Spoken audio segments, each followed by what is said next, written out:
আজকে একটা রান্না করছি। রান্নাটা হচ্ছে ভোলা মাছের ঝাল।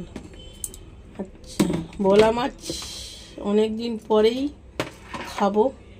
লাস্ট ভোলা মাছ খেয়েছিলাম আমার বার্থডের দিন। আমার খুব খুব খুব খুব খুব কাছের একজন মানুষের বাড়িতে আমার বার্থডের দিন খেয়েছিলাম। যাই হোক, সেই টেস্ট তো আর এই টেস্ট এইটার অনেক তফাৎ হবে। কেন, তার হাতে মা অন্নপূর্ণা আছে, যার হাতে জাদু আছে। আমাকে এখন ভোলা মাছ খেতে ইচ্ছা করেছে, কি করব বলো। এখন তার পাবো না তার হাতের ভোলা মাছ, তাই দুধের স্বাদ ঘোলেই মেটাতে হচ্ছে। দেখো, গ্যাস ওপেন করলাম, এবার সর্ষের তেল দিয়ে দিই। মাঝে মাঝে দুধের স্বাদ ঘোলে মেটানো ভালো, বলো।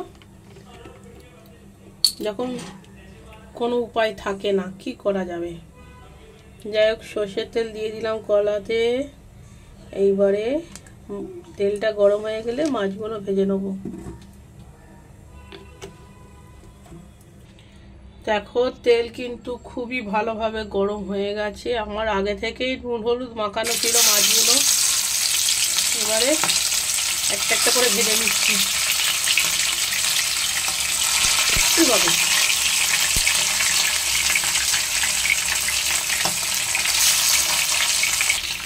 যাই হোক, এই দেখো এরা চারটে মাছ ভাজা হয়ে গেল।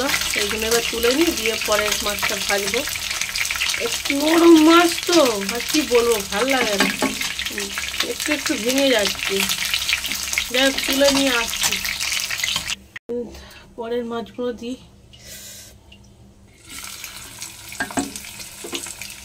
আমার সাথে এরমই হয়, মনটা কোথায় আছে কি জানি। খালি আজকে মাছ পুড়ছে, কালকে এই পুড়ছে, আজকে হাত পুড়ছে।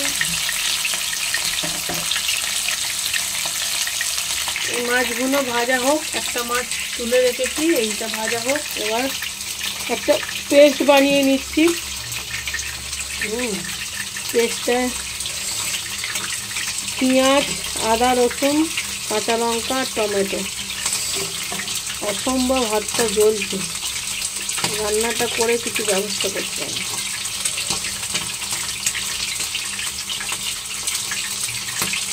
আগে এইগুলো বেটে নিই, তারপরে টমেটোটা দেবো। পেস্টটা হয়ে গেছে, পেঁয়াজ, আদা, রসুন, কাঁচা লঙ্কা। এবারে টমেটোটাকে দিয়ে দিচ্ছে।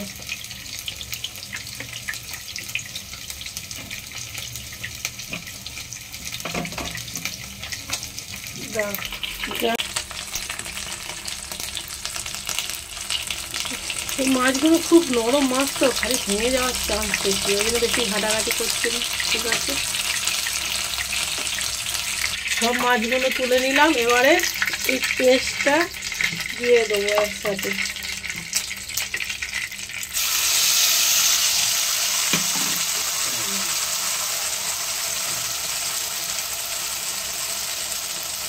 এখন কিন্তু গ্যাসের ফ্লেম একদম আস্তে করে দিয়েছি, তাহলে মশলাটা পুড়ে যাবে।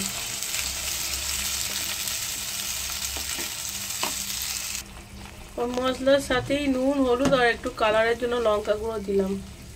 আর কিছু মশলা কিন্তু দিচ্ছি না। দিয়ে এবার এটা ভালোভাবে কষে নেব, তারপরে আসছি।